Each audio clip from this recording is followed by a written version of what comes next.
bank dan lembaga keuangan di pertemuan kedua dengan saya Nika Sintesa MPDMM. Baik, kita langsung saja. Untuk pertemuan kedua hari ini kita akan membahas tentang sistem keuangan perbankan dan fungsi lembaga keuangan.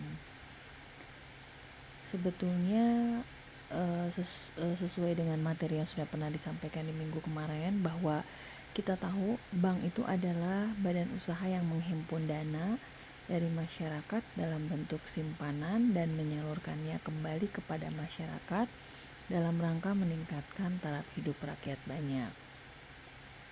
Nah, fungsi bank sendiri itu yang kita tahu adalah sebagai penghimpun dana dari masyarakat, penyalur dana ke masyarakat, dan sebagai pelayan masyarakat. Jadi kalau misalkan kita berbicara tentang bank, bahwa bank itu biasanya fungsinya adalah menghimpun dana dari masyarakat dalam artian apa yang sudah kita simpan, apa yang sudah kita percayakan kepada bank, lalu mereka menyimpan uang kita atau menghimpun dana kita yang memang oleh bank akan disimpan sedemikian rupa sehingga sewaktu-waktu pada saat kapanpun kita mengambil dan kapanpun kita butuh, bank bisa menyalurkan lagi kepada masyarakat atau kepada nasabah yang memang ingin mengambil uang tersebut gitu.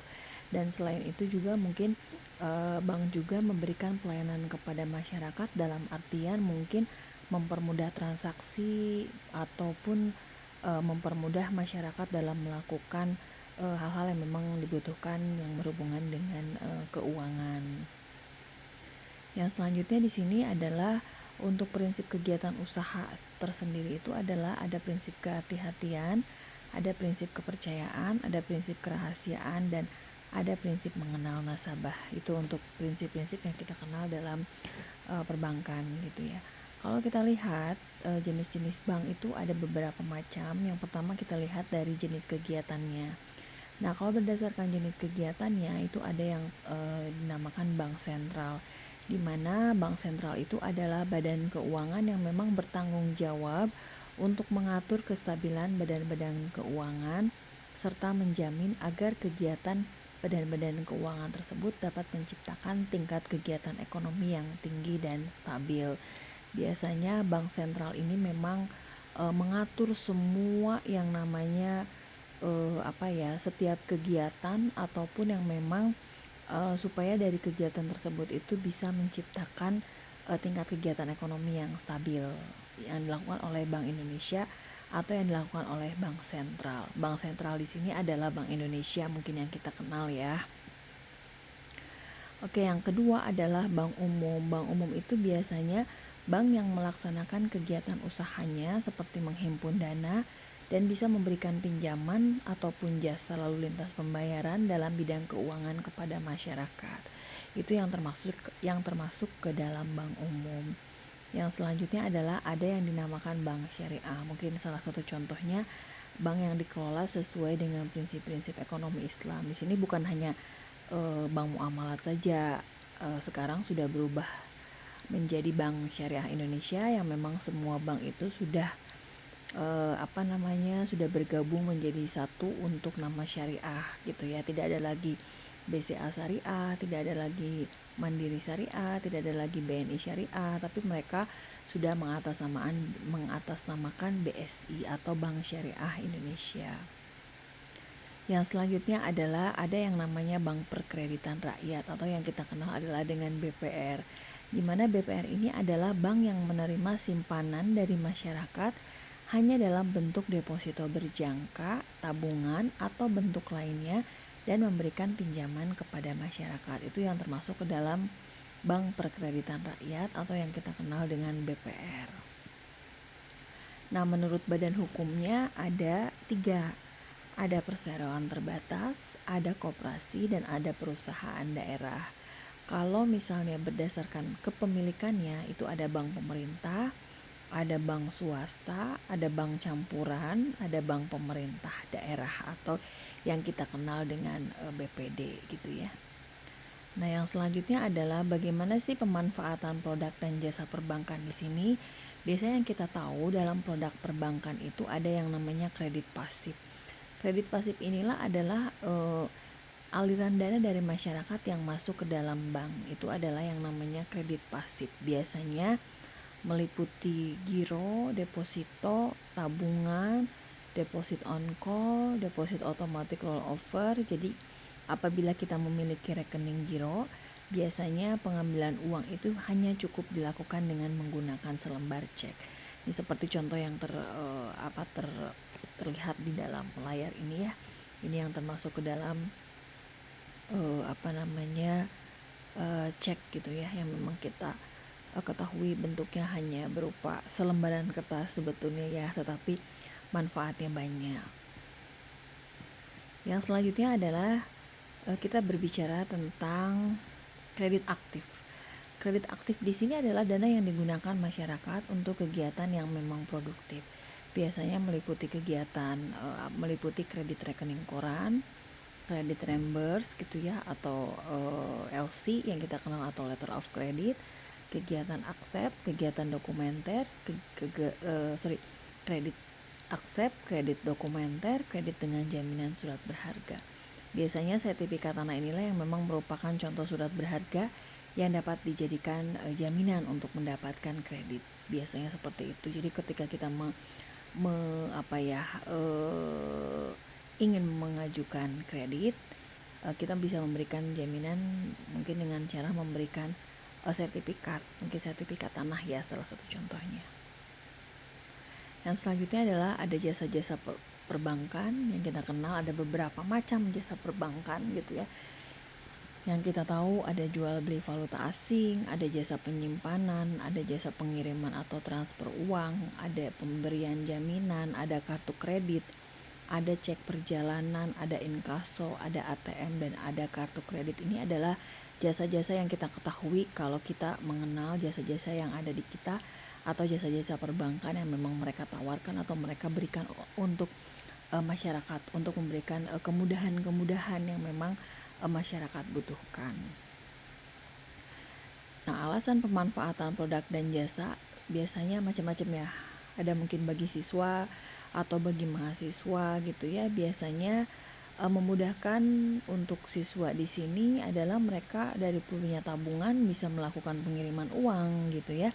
Bisa juga asuransi gitu kalau memang kita memanfaatkan produk dan jasa dari perbankan yang memang bisa kita rasakan kita sebagai mahasiswa atau kita sebagai siswa misalnya seperti itu. Nah, kalau untuk pengusaha biasanya produk perbankan ini banyak sekali manfaatnya gitu ya, seperti simpanan giro, clearing, inkaso, dan berbagai jenis kredit-kredit yang lainnya. Nah, apa sih sebetulnya yang namanya kredit? Kredit itu biasanya pemberian uang kepada orang lain dalam jangka waktu tertentu dengan jaminan ataupun tanpa jaminan, dengan pemberian bunga ataupun memang tanpa bunga. Itulah yang dikatakan apa yang dimaksud dengan kredit tersebut gitu. Yang selanjutnya adalah di sini ada beberapa macam atau beberapa jenis kredit, dilihat dari berdasarkan sumber kreditnya, berdasarkan tujuan penggunaan, berdasarkan ada tidaknya jaminan, dan berdasarkan jangka waktu. Kalau kita melihat jenis kredit berdasarkan sumber kreditnya itu ada dua.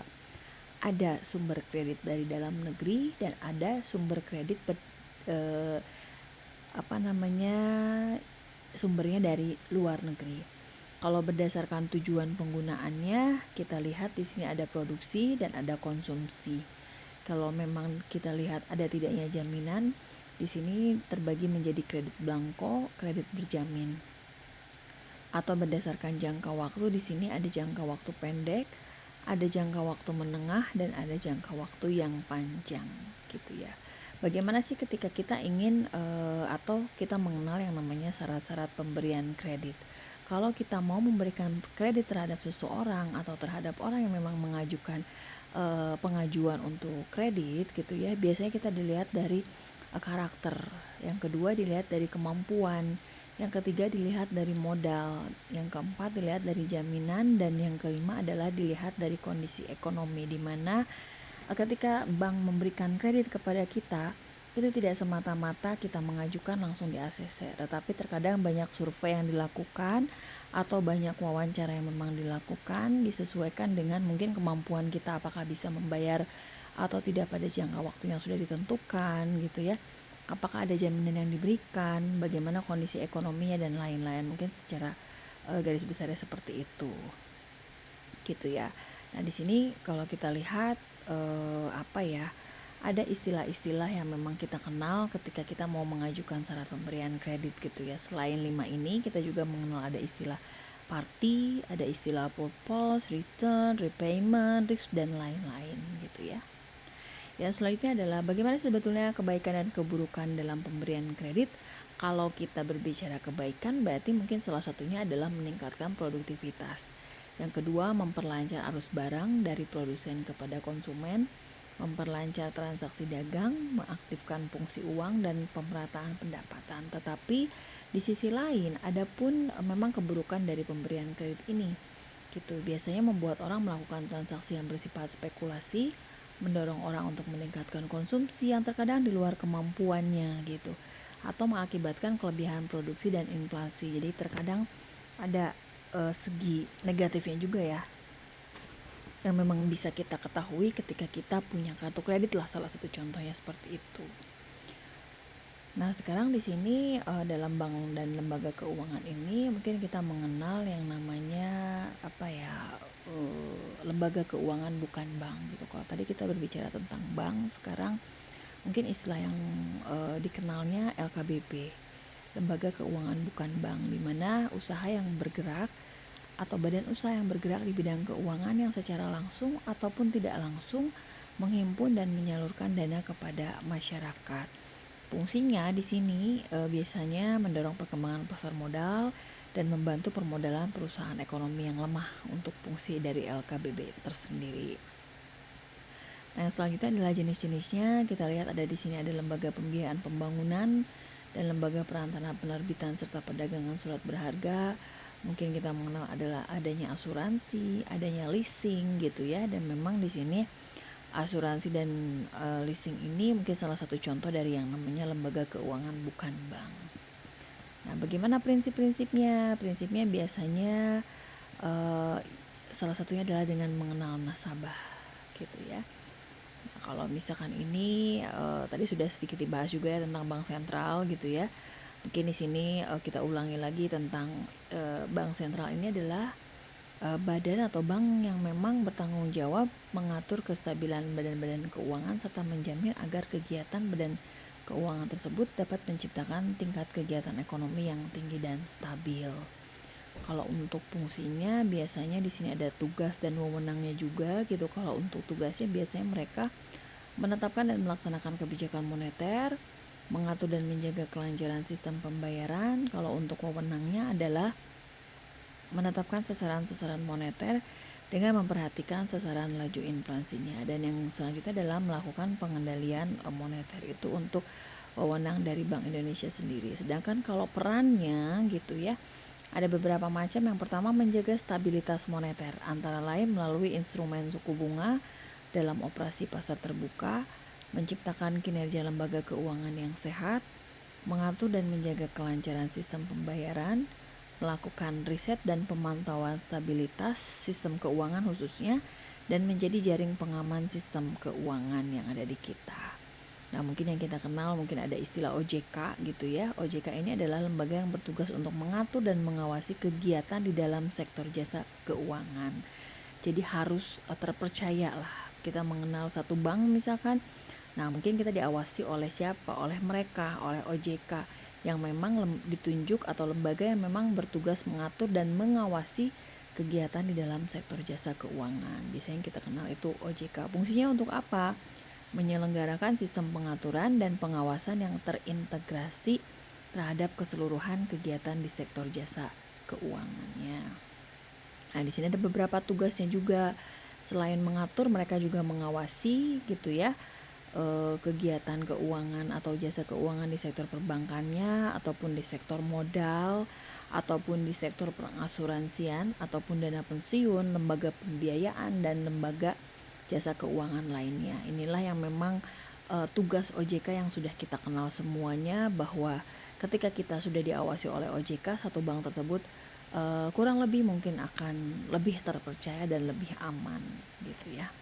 Nah, bagaimana wewenangnya gitu? Biasanya mereka melakukan yang namanya pengaturan dan pengawasan atau perizinan pendirian bank, terus juga pengaturan dan pengawasan mengenai kesehatan bank, dan mungkin tentang aspek-aspek dari kehati-hatian bank, dalam artian di sini berbicara tentang manajemen risiko dan pemeriksaan terhadap bank. Oke, Ibu rasa cukup untuk pertemuan kedua untuk materi hari ini gitu ya. Kita bertemu lagi nanti di pertemuan ketiga gitu dengan materi dan subbab yang lain. Mudah-mudahan apa yang disampaikan hari ini bermanfaat untuk semuanya, dan mudah-mudahan semua mahasiswa tidak puas, sehingga mahasiswa bisa mempelajari jauh lebih dalam lagi dan mencari referensi-referensi yang lain, dan mungkin bisa memberikan saran dan masukan tentang materi yang hari ini sudah disampaikan. Terima kasih untuk teman-teman yang hari ini sudah menyimak, dan terima kasih untuk semuanya. Mudah-mudahan apa yang Ibu sampaikan bermanfaat, dan mohon maaf apabila ada kekurangan dan kekeliruan dalam penyampaian materi. Terima kasih untuk semuanya. Salam sehat untuk kita semuanya. Selamat siang. Assalamualaikum warahmatullahi wabarakatuh.